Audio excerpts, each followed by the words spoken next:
Zach, I know you want to do a lot more than make cuts, but sometimes fighting to make the cut is part of the job, right? What was kind of your mindset today? The scores were good yesterday, so I knew I had to go out and, put another 2 or 3 under up at least to hopefully, play the next couple of days. So it's always nice making cuts.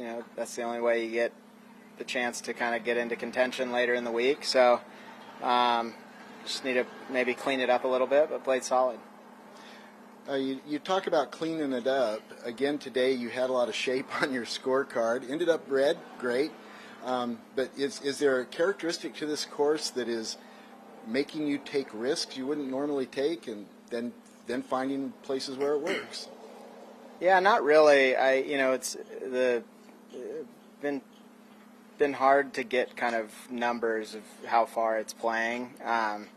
It's kind of a little colder in the morning, then as it warms up, it's kind of changing all over the place. Based on kind of like the sea level adjustment, how much you're kind of taking off. So that's been, a little challenging, even for me, kind of being from here. It's always kind of part of the game when you come to Utah. But not really. There's a lot of birdie opportunities if you keep it in the fairway. And for me, there's a few holes where I can't really, like 9, for example, I can't cover the trouble. So you're playing that at 3 shots. Yeah, I got to play. In 18, I have to hit a really good one out to the right, and I can still get home. But some of those holes are a little harder when you can't just blast it over the trouble. Yeah. You said yesterday the course was playing a little soft. Is it firming up? Scores across the board are a little higher so far. Not really. It was pretty soft out there again today. Nice and green. I'm sure that's how they want it. But hopefully the wind blows and, it gets a little firmer the next couple of days. Any change of strategy or approach for the weekend?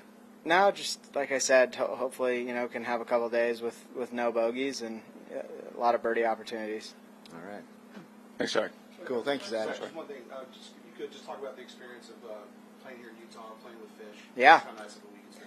Yeah, always fun playing with fish. I think he could have played better. He kind of had a tough time kind of in the middle of the round, lost a ball on 2, but he's the best. He's always a fun person to play with, and so is Hubbard. They're 2 of my favorite guys to play with. Is there a comfortability when you're playing with friends, playing in your home state? A lot of friendly faces out there, a lot of people kind of cheering you on, which is always nice. You don't always get that. It seems like all the cheers were a little louder for me and Fish when you hit a decent shot, which is fun. And then, anytime you're playing with friends, if it's going good, you kind of got the mo going with the group, but we didn't really have that, unfortunately, the first 2 days.